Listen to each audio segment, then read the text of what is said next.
बात कर रहे हैं ऑपरेशन मैनेजमेंट की। इसी सीरीज में आज की इस वीडियो में हम लोग बात करेंगे functions of production planning and control. तो हम लोगों ने लास्ट वीडियो लेक्चर के अंदर भी बात करी थी प्रोडक्शन प्लानिंग एंड कंट्रोल के बारे में। तो ये होता क्या है बेसिकली, एक बार मैं फिर से आपको बता देता हूँ। पीपीसी इसको हम लोग शॉर्ट में बोलते हैं। पीपीसी का मतलब होता है प्रोडक्शन प्लानिंग एंड कंट्रोल।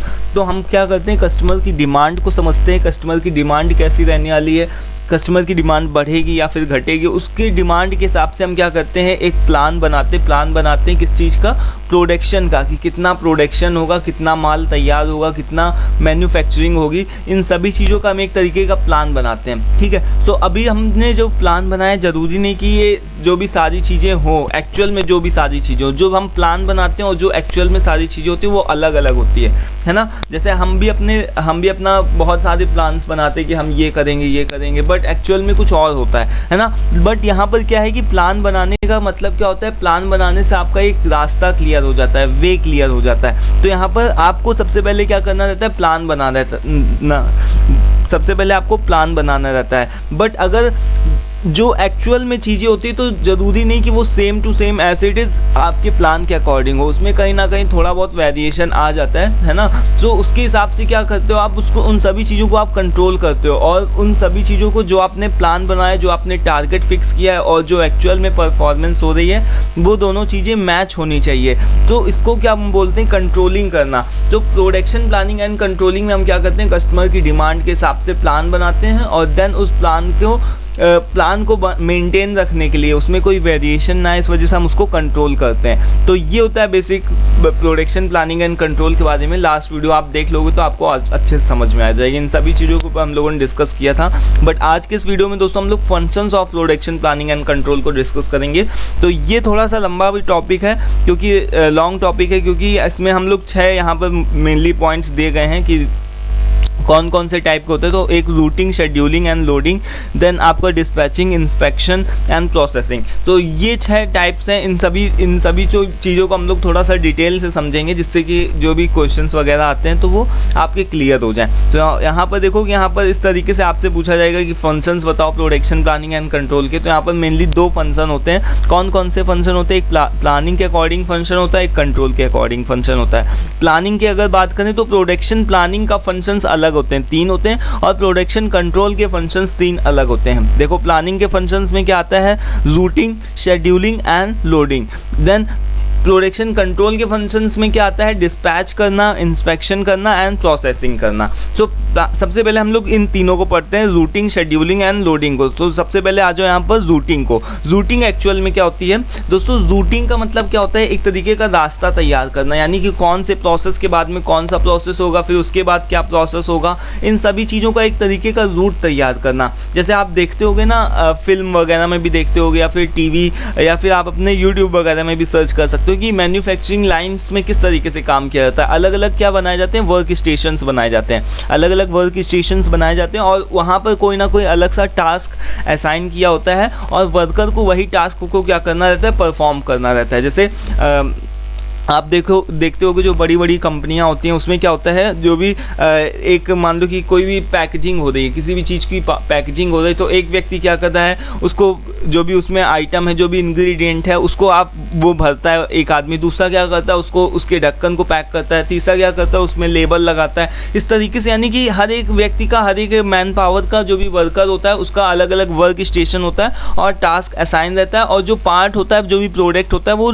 ऐसे हॉरिजॉन्टल तरीके से आगे बढ़ता चला जाता है। तो इसी को क्या बोलते हैं हम लोग, रूटिंग, यानी कि एक तरीके का एक हमको स्ट्रक्चर, ब्लूप्रिंट तैयार करना होता है कि कौन से टास्क के बाद कौन सा टास्क होगा। जैसे वही रेस्टोरेंट वाला भी एग्जांपल ले सकते हो। जैसे कि हम जाते हैं तो हम सबसे पहले क्या करते हैं, जाकर के रेस्टोरेंट में हम जाते हैं, एंटर करते हैं, देन हम बैठने की व्यवस्था ढूंढते हैं, बैठने के बाद में जो भी मान लो ऑर्डर हमने किया, ऑर्डर करते हैं, देन ऑर्डर करने के बाद में हम क्या करते हैं, जो हम खाते हैं, जो भी हमारा ऑर्डर होता है वो वेटर लेकर के आते हैं, देन हम उसका पेमेंट करते हैं। तो यही यानी कि एक के बाद एक सीक्वेंस बना हुआ है। एक काम होगा, हम अंदर जाएंगे, देन क्या होगा, हम सिटिंग यानी बैठेंगे जाकर के, देन हम ऑर्डर देंगे, देन हम जो भी होगा उसको खाना को अवेल यानी उसको खाएंगे और देन उसके अकॉर्डिंग हम क्या करेंगे, पेमेंट करेंगे। तो ये क्या होगा, एक तरीके का रूट तैयार हुआ, यानी इसी तरीके से रूट तैयार होता है। कोई भी प्रोडक्ट बनता है तो एक रूट होता है उसका अलग अलग वर्क स्टेशंस का। अब रूट तैयार करने का क्या क्या एडवांटेज है, इससे हम हमारी जितनी भी मैन पावर है, जितनी भी मशीनरी है, जितने भी हमारे रिसोर्सेज, उन सभी का इफेक्टिव तरीके से यूटिलाइजेशन कर सकते हैं। देन स्मूथ जो भी हमारा प्रोडक्शन का फ्लो होगा वो बहुत ही स्मूथ होगा। नहीं तो ऐसे क्या होगा कि बिखरा हुआ सामान, मान लो कि हमको किसी को कुछ चाहिए, किसी को कुछ चाहिए, तो एक एक वर्क स्टेशन बनाने से एक प्रॉपर स्मूथनेस आती है। और अगर स्मूथनेस नहीं होगी तो फिर क्या होगा, सब कुछ अस्त व्यस्त रहेगा। और अगर ऐसा कुछ रहेगा तो फिर क्या होगा कि सभी लोग अच्छे तरीके से काम नहीं कर पाएंगे। तो इससे क्या होता है, स्मूथनेस हमारा प्रोडक्शन में बना रहता है। एंड देन उसके बाद में क्या होता है, इफ़िशियंसी, यानी हमारे पास में जितने अवेलेबल रिसोर्सेज हैं उतने अवेलेबल रिसोर्सेज का हम 100% यूटिलाइजेशन कर सकते हैं। देन इफेक्टिव टाइम मैनेज कर सकते हैं। देन कॉस्ट को कम कर सकते हैं। स्टैंडर्डाइजेशन एंड कंसिस्टेंसी के साथ में हम काम कर सकते हैं। और साथ ही साथ में इफेक्टिव कैपेसिटी प्लानिंग, जितनी हमारे पास में कैपेसिटी उसके अकॉर्डिंग हम क्या कर सकते हैं, प्लान बना सकते हैं कि इतना हमारे पास मैन पावर, इतना मशीन है, इतना रॉ मटेरियल, इसके हिसाब से प्लान बनाओ। तो ये होता है एक रूट तैयार करना। अब दोस्तों आ जाओ यहाँ पर शेड्यूलिंग के ऊपर, ठीक है। जैसे कि हम लोगों ने अभी देखा है, यहाँ पर देखो, यहाँ पर क्या था, यहाँ पर देखो रूटिंग था, देन शेड्यूलिंग था, और शेड्यूलिंग बाद में हम लोग लोडिंग को डिस्कस करेंगे। रूटिंग को हम लोगों ने डिस्कस कर लिया। अब शेड्यूलिंग और लोडिंग के ऊपर आ जाओ। तो शेड्यूलिंग क्या होता है दोस्तों, शेड्यूलिंग का मतलब क्या होता है, यहाँ पर देखो लिखा हुआ है। शेड्यूलिंग का सीधा सा मतलब होता है कि एक शेड्यूल बनाना है। जैसे कि हम लोग भी एक शेड्यूल बना करके काम करते हैं ना, कि एक शेड्यूल बनाते हैं,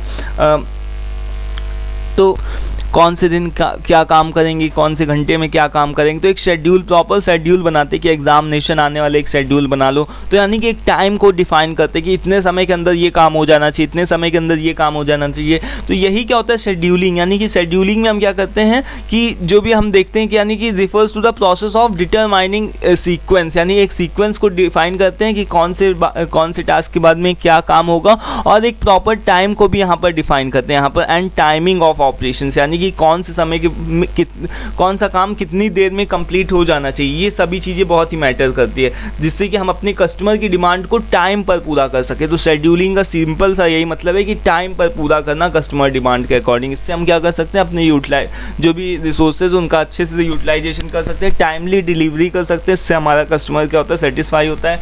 और रिड्यूस हमारा जो लीड टाइम होता है, लीड टाइम का क्या मतलब होता है दोस्तों, मैंने पहले भी बताया था। लीड टाइम का मतलब क्या होता है कि कोई भी पार्ट, कोई भी प्रोडक्ट को कितना बनने में समय लगता है। जैसे रॉ मटेरियल से लेकर के फिनिश्ड गुड तक कि वो कब तक तैयार हो जाता है, कि कौन कौन से प्रोसेस के बाद में वो पूरा तैयार हो जाता है। जो भी उसके दौरान जितना भी समय लगता है उसी को हम क्या बोलते हैं, लीड टाइम। जैसे मैं अगर अपना लीड टाइम बताऊं तो मैंने जहां से 0 सेकंड से वीडियो को स्टार्ट किया और जितने मिनट तक की मेरी वीडियो रिकॉर्ड होगी वो मेरा क्या होगा, लीड टाइम। जब तक वो फिनिश्ड एक वीडियो तैयार नहीं हो जाएगी वो क्या होगा, हमारा लीड टाइम। तो इसी को रिड्यूस, मतलब लीड टाइम क्या करना, रिड्यूस करना। देन हमारा क्या होता है 4th नंबर पे, इम्प्रूव कोऑर्डिनेशन। अलग अलग वेरियस डिपार्टमेंट्स के साथ में, अलग अलग डिपार्टमेंट के साथ में, अपने सप्लायर और जो भी डिस्ट्रीब्यूटर्स, उन सभी के साथ में अच्छे से कोऑर्डिनेट करना। देन हमारा क्या होता है, हायर कस्टमर सेटिस्फेक्शन होना। देन इससे क्या होता है, हम अच्छे से डिसीजन मेकिंग कर सकते हैं और हमारी प्रॉफिटेबिलिटी बढ़ती है। तो ये कुछ एक इसके क्या हैं, एडवांटेजेस हैं, इसको आप देख लेना, पढ़ लेना। देन इसके हम टाइप्स की बात करते हैं। तो शेड्यूलिंग के दोस्तों कुछ एक टाइप्स होते हैं, जिसमें सबसे पहला क्या आता है, फॉरवर्ड शेड्यूलिंग। फॉरवर्ड शेड्यूलिंग में हम क्या करते हैं, फॉरवर्ड डायरेक्शन में हम शेड्यूल करते हैं। जैसे कि हमको इसमें क्या रहता है कि एक हमको टाइम हमने क्या किया कि एक हमको प्रोडक्ट तैयार करना है, इसमें हमको टाइम नहीं फिक्स रहता है, हम उसका एक प्रॉपर समय फिक्स करते हैं कि हम खुद अपने अकॉर्डिंग समय फिक्स करते हैं। ठीक है, फॉरवर्ड शेड्यूलिंग में हम खुद समय फिक्स करते हैं। जैसे कि मान लो कि हमको मान लो कि जैसे कि एक एग्जांपल, फॉर एन एग्जांपल कि हमारे एग्जामिनेशंस आने वाले हैं, तो या सपोज दैट कि हमको कोई भी टास्क, हमको कुछ भी करना है, ठीक है, हमको कोई भी चीज़ का, किसी भी तरीके के प्रोजेक्ट को पूरा करना है ना। तो हम क्या करते हैं कि एक प्रॉपर एक शेड्यूल तैयार करते हैं कि इतने समय में ये हो जाएगा, देन इतने समय में ये हो जाएगा, तीसरे दिन ये होगा, चौथे दिन ये होगा, 5वें दिन ये होगा और 6ठे दिन जा करके ये पूरा प्रोजेक्ट हो जाना चाहिए। तो हम ये क्या कर रहे हैं, फॉरवर्ड शेड्यूलिंग कर रहे हैं। बट अगर बैकवर्ड शेड्यूलिंग की बात करें तो बैकवर्ड शेड्यूलिंग में क्या होता है, एक हमको प्रॉपर ये होता है कि समय सीमा दिया होता है, एक टाइम लिमिटेशन लिमिटेशन दिया होता है कि इतने समय के अंदर ही तुमको करना है। जैसे कि आप देखते होगे तो हमारे जैसे मान लो कि कोई भी एग्ज़ाम्स है ना, तो एग्ज़ाम्स में हमको 3 घंटे दे दिए जाते हैं कि 3 घंटे के अंदर तुमको पूरा प्रॉपर करना है। तो 3 घंटे क्या हो गया, एक तरीके का फिक्स हो गया। तो 3 घंटे के हिसाब से हम बैकवर्ड आते हैं कि यानी कि 3 घंटे के हिसाब से हम 2 घंटे में क्या कर लेंगे, 1 घंटे में क्या कर लेंगे, यानी कि हम बैकवर्ड शेड्यूल कर दें वहाँ पर। ठीक है, तो इसको आप देख लेना। जस्ट इन टाइम शेड्यूलिंग में ये आप जानते होंगे, जस्ट इन टाइम को अभी हम लोग डिटेल से समझेंगे। जस्ट इन टाइम को JIT भी बोलते हैं। तो इससे हम क्या कर सकते हैं कि इन्वेंट्री की कॉस्ट को बहुत ही कम कर सकते हैं। जस्ट इन टाइम का मतलब कस्टमर तुरंत ऑर्डर दे और तुरंत आप उसका माल को तुरंत बनाओ और तुरंत डिलीवर करो। जैसे आप देखते होगे रेस्टोरेंट वगैरह में, तो खाने के लिए जाते हो तो आप क्या करते हो, तुरंत ऑर्डर करते हो, तुरंत आपका फूड प्रिपेयर होता है। अगर वो लोग ऐसा पहले से बना करके रखने लगेंगे, तो पहले से अगर बना करके रखेंगे तो फिर वो क्या होगा, फूड वो ख़राब हो जाएगा और आप उसको फूड को पसंद भी नहीं करोगे, है ना। तो जस्ट इन टाइम का मतलब कि जैसे ही कस्टमर ऑर्डर दे तुरंत वैसे ही उसको सामान तैयार मिलना चाहिए। देन कानबान शेड्यूलिंग में क्या होता है, कानबान सिस्टम को भी हम लोग आगे अभी डिटेल से डिस्कस करेंगे। तो कानबान का मतलब क्या होता है दोस्तों, अलग अलग तरीके के बिल्स, अलग अलग तरीके के बोर्ड्स बनाना, अलग अलग कलर्स का यूज़ करना उन बोर्ड्स को फिल करने के लिए। कानबान सिस्टम में हम क्या करते हैं कि अलग अलग स्टिकर्स का यूज़ करते हैं, विजुअल कार्ड्स का यूज़ करते हैं, डिजिटल बोर्ड्स का यूज़ करते हैं, जिससे कि हमारे अपने प्रोडक्शन प्रोडक्शन प्रोसेस को इसके साथ ही साथ में इन्वेंट्री प्रोसेस को हम लोग एक प्रॉपर मैनेज कर पाएँ। अभी के लिए इतना समझ लो, बट कानबान सिस्टम को हम लोग आगे और डिटेल से डिस्कस करेंगे। ठीक है, तो ये 4 टाइप की शेड्यूलिंग होती है। अब इसमें हमारी कुछ एक फैक्टर्स हैं जो कि अफेक्ट करते हैं शेड्यूलिंग को करने में। हमारी प्रोडक्शन की कैपेसिटी कितनी, ये मैटर करती है। देन हमारे पास में कितने रिसोर्सेज हैं, ये मैटर करता है। और क्या लीड टाइम मैटर करता है कि एक पार्ट को कितना बनाने में समय लगता है। और डिपेंडेंसीज अलग अलग डिपार्टमेंट्स के साथ में, डिस्ट्रीब्यूटर, सप्लायर्स, इनके साथ में डिपेंडेंसीज। एंड प्रोडक्शन की कॉम्प्लेक्सिटी, ज़रूरी नहीं कि जैसा आपने सोचा हो वैसा ही हो, बहुत सारी कॉम्प्लेक्सिटी आती है प्रोडक्शन को करने में। देन एक्सटर्नल फैक्टर्स बहुत सारे होते हैं, जैसे सप्लायर ने समय पे माल ना डिलीवर किया तो आप क्या कर लोगे, आप प्रोडक्शन थोड़ी नहीं कर पाओगे। मान लो कि कुछ एक्सटर्नल फैक्टर में, मान लो कि कोई भी चीज़, बारिश होने लगी, आंधी आ गया, कोई भी ऐसा कि कोई भी एक्सटर्नल फैक्टर आ गया, जैसे कि जिसको आप बोल सकते हो कि एकदम से आंधी, तूफान, बारिश, इस तरीके के साथ कुछ आ गया, तो तब पर भी वो भी एक्सटर्नल फैक्टर के ही इंक्लूड होगा। देन इंटरनल फैक्टर में क्या होता है कि आपके man, machine, material, money, man power, इन सभी चीज़ों का इंक्लूड होता है कि यानी कि अगर यही नहीं सही से काम कर रहे हैं तो फिर आप तब पर भी आप प्रोडक्शन नहीं कर पाओगे, उसका समय से शेड्यूलिंग नहीं कर पाओगे। तो ये कुछ एक फैक्टर्स हैं जो कि इसके ऊपर डिपेंड करते हैं, शेड्यूलिंग के ऊपर। तो यहाँ पर बताया गया है फैक्टर्स अफेक्टिंग शेड्यूलिंग। ठीक है, सो आई होप कि क्लियर हो गया कि शेड्यूलिंग क्या है। अब देखो दोस्तों, लोडिंग के ऊपर आ जाते हैं। थर्ड पॉइंट हमारा क्या होता है, लोडिंग। यहाँ पर देखो हम लोगों ने अभी क्या, यहाँ पर से हम लोगों ने क्या किया था, routing, scheduling and loading. Loading को करने के बाद में हम लोग प्रोडक्शन कंट्रोल फंक्शंस को डिस्कस करेंगे। तो लोडिंग को देख लेते हैं। लोडिंग का क्या मतलब होता है दोस्तों, लोडिंग का मतलब ये नहीं कि आप किसी को सामान को लोड कर रहे हो। लोडिंग का मतलब ये होता है कि आपके पास में जो भी मैन पावर है, जो भी मशीन है, आप उसके ऊपर कितना वर्क लोड दे रहे हो, है ना। तो यहाँ पर जैसे कि हमको हमारी कैपेसिटी पता होती है कि हम 8 घंटे भाई सही तरीके से काम कर पाएंगे। ठीक है, अगर कोई हमारा मैनेजर आकर के हमसे बोले कि 16 घंटे काम करो, है ना, 24 घंटे 18 घंटे काम करो, तो हम उसको क्या बोलेंगे, नहीं, हम नहीं कर पाएंगे। क्योंकि एक वर्कर की कैपेसिटी भी होती है, एक मशीन की कैपेसिटी भी होती है, मशीन की भी कैपेसिटी होती है, यानी कि मशीन भी क्या कर सकती है कि 1 घंटे के अंदर कुछ ही पार्ट्स बना सकती है। तो ज़रूरी नहीं कि एकदम मशीन की भी कैपेसिटी को आप हाई कर दो। अगर मशीन की कैपेसिटी को भी बढ़ा दोगे, एकदम उसको उससे भी ज़्यादा आवश्यकता से अधिक काम लेने लगोगे, तो वो भी क्या होगी, वो भी कहीं ना कहीं डिसबैलेंस हो जाएगी। उसमें भी कहीं ना कहीं वियर टीयर और वाइब्रेशंस, अलग तरीके की आवाज़ें आना, यानी एबनॉर्मेलिटी आ जाएगी, है ना। तो मशीन के अंदर, तो मशीन्स को से भी हम एक प्रॉपर काम ले सकते हैं और वर्कर से भी एक लिमिटेड ही काम ले सकते हैं, यानी कि मशीन से भी लिमिटेड काम ले सकते हैं, वर्कर से भी एक लिमिटेड काम ले सकते हैं। उसी के अकॉर्डिंग हम उनको एक प्रॉपर वर्क लोड प्रोवाइड करते हैं। यानी वर्क लोड का मतलब क्या होता है कि उनको प्रॉपर लोड प्रोवाइड करना कि तुमको कितना काम करना है, एक मशीन को प्रोवाइड करना, एक वर्कर को प्रोवाइड करना, कि जिससे कि वो क्या कर सकती है, अपने प्रोडक्शन टारगेट को मीट कर सकती है। क्योंकि अगर ज़्यादा से आपने टारगेट, मान लो कि कोई, आपको पता है कि एक घंटे के अंदर 100 पार्ट बनते हैं, तो आप वहाँ पर से 200 पार्ट नहीं बनवा सकते, ना मैन पावर से बनवा सकते, ना अपनी मशीन से बनवा सकते। तो उसके अकॉर्डिंग ही आपको अपना वर्कलोड प्रोवाइड करना पड़ेगा कि 1 घंटे के अंदर मान लो 100 पार्ट बनते हैं, तैयार होते हैं, तो उसके अकॉर्डिंग आपको सेट करना पड़ेगा कि 80 या 90 पार्ट सेट करने पड़ेंगे, और बल्कि कम ही सेट करना पड़ेगा, क्योंकि पता है कि अगर मैन पावर काम कर रही है तो वहाँ पर आपके जो भी वर्कर काम कर रहा है तो उसको थोड़ा थोड़ा रिलैक्स चाहिए, रेस्ट चाहिए। वो एकदम से लगातार मशीन की तरीके काम नहीं कर सकता है ना। तो लोडिंग में यही होता है कि प्रॉपर वर्क लोड प्रोवाइड करना। तो अभी इसके देखें कि यहाँ पर इसके 2 टाइप्स होते हैं मेनली, फाइनाइट एंड इनफाइनाइट। तो यहाँ पर फाइनाइट की अगर बात करें, फाइनाइट में क्या होता है दोस्तों कि हमको पता होता है कि हमारे मैन पावर की कैपेसिटी कितनी है, हमारी मशीन की कैपेसिटी कितनी है, तो उसके अकॉर्डिंग हम उसको वर्कलोड प्रोवाइड करते हैं। जैसे कि हमने यहाँ पर फाइनाइट लोडिंग में हमको पता है कि एक मशीन जो है वो 100 यूनिट पर आवर के हिसाब से प्रोड्यूस कर रही है, तो हम उसको 8 घंटे के हिसाब से क्या कर देंगे, फिक्स कर देंगे कि चलो ठीक है 1 घंटे के अंदर 100 पार्ट्स, यानी कि 8 घंटे के अंदर 800 पार्ट्स, है ना। तो इस तरीके से हम उसको फिक्स कर देंगे क्योंकि हमको उसकी कैपेसिटी पता है कि 1 घंटे के अंदर वो 100 पार्ट दे रही है, तो 24 घंटे के अंदर 2400 पार्ट देगी, है ना। देन इनफाइनाइट लोडिंग के अंदर क्या होता है दोस्तों, हम क्या करते हैं कि बिना ये चीज़ को समझे ही कि कितना उसके ऊपर वर्कलोड डालना चाहिए, कितना नहीं डालना चाहिए, एकदम से हम उसके ऊपर बहुत ज़्यादा वर्कलोड डाल देते हैं। हम ऐसा सोचते हैं कि हमारे लिए वो हमेशा तैयार ही खड़ा है। जैसे कि इसका एक बेस्ट एग्जाम्पल यहाँ पर बताया मैंने कि कॉल सेंटर में देखो जा करके, कॉल सेंटर में जो मैनेजर होता है वो क्या करता है कि आपके ऊपर बहुत ज़्यादा वर्कलोड डाल देता है। आपके पास कॉल आती जाती है, बट आपके ऊपर भी लोड रहता है कि आप उनसे बहुत ही पोलाइट, बहुत ही हम्बल, बहुत ही सॉफ्ट तरीके से बात करो, और स्टिल आपके पास में कॉल आती जाती है, यानी कि बिना थके आपको काम करना रहता है। तो कॉल सेंटर एक इसका बेस्ट एग्जाम्पल है, क्योंकि वहाँ पर मैनेजर ये नहीं देखता है कि आप 8 घंटे में आपकी कैपेसिटी कितनी है, वो आपसे बस केवल 8 घंटे पूरा भरपूर काम करवाना चाहता है ना। तो इनफाइनाइट लोडिंग के अंदर हम इस चीज़ को नहीं कंसीडर करते, हम इस चीज़ को नहीं देखते कि कितना आदमी कर सकता है, कितना नहीं कर सकता है ना। तो ये हो गया टाइप्स ऑफ लोडिंग। अब देखो डिस्पैचिंग, अब हम लोग आ जाते हैं प्रोडक्शन कंट्रोल प्लानिंग के ऊपर। तो उसमें हमारा आता है डिस्पैचिंग। डिस्पैचिंग का क्या मतलब होता है दोस्तों, डिस्पैच का मतलब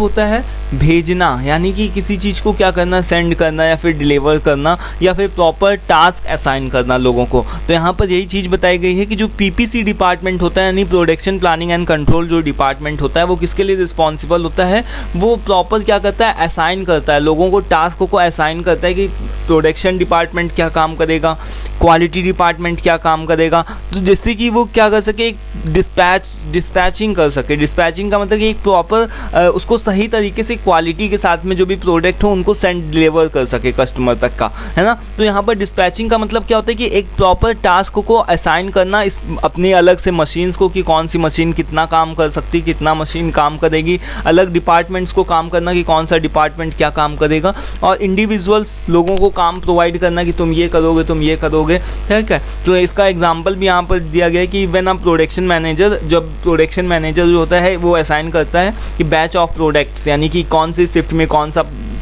सा प्रोडक्ट बनेगा, कौन सी तरीके के कौन सा मॉडल बनेगा। तो यही क्या होता है, एक तरीके का डिस्पैचिंग, यानी कि हम एक तरीके का डिस्पैच करते हैं कि ये मॉडल तैयार होगा, ये मॉडल तैयार होगा, ये होगा। तो ये क्या है, डिस्पैचिंग करना। देन हमारा आता है इंस्पेक्शन। इंस्पेक्शन का क्या मतलब होता है, आप जानते हो, जांचना, है ना। इंस्पेक्शन का क्यों हमको लोग करते हैं, क्योंकि ज़रूरी नहीं कि जैसा हमने प्रोडक्ट बनाया वो एकदम ओके हो, वो NG भी हो सकता है। NG का मतलब नॉट गुड या फिर डिफेक्टिव भी हो सकता है। तो उस डिफेक्ट से बचने के लिए हम क्या कर सकते हैं, इंस्पेक्शन करते हैं। इंस्पेक्शन का मतलब कि हम उसको देखते हैं, जांच करते हैं उसकी, फिर से एक बार देखते हैं कि क्वालिटी उसकी सही है कि नहीं है, कहीं ऐसा तो नहीं कि कोई भी तरीके का डिफेक्ट हो, यानी कि क्वालिटी स्टैंडर्ड्स को चेक करने के लिए हम क्या करते हैं, उसकी इंस्पेक्शन करते हैं, जाँच करते हैं। देन हमारा प्रोसेसिंग में क्या होता है दोस्तों, एक तरीके का ये क्या है कि ज़रूरी नहीं है कि जैसा आपने सब कुछ टारगेट फिक्स किया है, जैसा आपने लोगों को टास्क असाइन किया है, वैसे ही सब वर्कर्स काम करें, वैसे ही सारे डिपार्टमेंट्स काम करें। तो प्रोसेसिंग में हम क्या करते हैं, इन सभी चीज़ों की जांच करते हैं कि सारी चीज़ें क्या होनी चाहिए ऑनगोइंग, यानी कि एक तरीके सभी चीज़ें सही तरीके से स्मूथली वर्क करनी चाहिए। तो यानी कि हम किसमें क्या करते हैं, इंश्योर करते हैं that it is on track, जैसा कि जो भी पीपीसी डिपार्टमेंट ने जैसा ट्रैक तैयार किया है वो सभी चीज़ें ट्रैक पर होनी चाहिए, जैसा उन्होंने टारगेट फिक्स किया था वो सभी चीज़ें प्लानिंग के अकॉर्डिंग होनी चाहिए, ठीक है। Meeting the planned objectives, it involves regularly tracking the progress of each production orders, यानी कि जैसा कि हम देखते हैं कि जैसा हर एक समय पे एक समय पे सही प्रोडक्शन ऑर्डर होना चाहिए। आइडेंटिफाइंग एनी डाइवर्जेंस और डिले, कोई भी अगर देरी हो रही हो, दिक्कत का सामना करना पड़ रहा हो कोई भी तरीके के डिपार्टमेंट को, तो उसको भी देखना, उसकी भी हेल्प करना, और सारी चीज़ें सही समय पे होना चाहिए। तो प्रोसेसिंग का सिंपल सा मतलब यही होता है, ठीक है। सो आई होप कि क्लियर हो गया होगा कि यहाँ पर क्या मतलब होता है functions of production planning and control. Still कोई कंफ्यूजन डाउट हो दोस्तों, आई होप कि मैंने अपनी तरफ से पूरी कोशिश करी कि आपको ये सही से क्लियर हो जाए टॉपिक, ठीक है। इसके लिए मैंने क्या किया यहाँ पर कि अलग अलग यहाँ पर 6 यहाँ पर टाइप्स दिए हुए हैं इसके फंक्शंस दिए हुए हैं कि routing, scheduling, loading, dispatching, inspection and processing. I hope कि क्लियर हो गया होगा। स्टिल कोई कंफ्यूजन डाउट लगे आप पूछ सकते हो कमेंट बॉक्स में कमेंट करके। वीडियो पसंद आया करो तो प्लीज़ लाइक कर दिया करो, और दोस्तों PDF PPT चाहिए हो तो प्लीज़ व्हाट्सअप पे आकर के आप ले सकते हो, ठीक है। सो आज के इस वीडियो में दोस्तों इतना ही रखते हैं, मिलते हैं नेक्स्ट वीडियो में। कोई कंफ्यूजन डाउट हो तो आप पूछ सकते हो, ठीक है। और हम लोग नेक्स्ट वीडियो में बात करेंगे किसके ऊपर, हमारा नेक्स्ट वीडियो का टॉपिक है MPS, मास्टर प्रोडक्शन शेड्यूल। सो इस वीडियो में हम लोग आज के इस वीडियो में इतना ही रखते हैं, मिलते हैं नेक्स्ट वीडियो में। Thank you for watching this, thank you once again.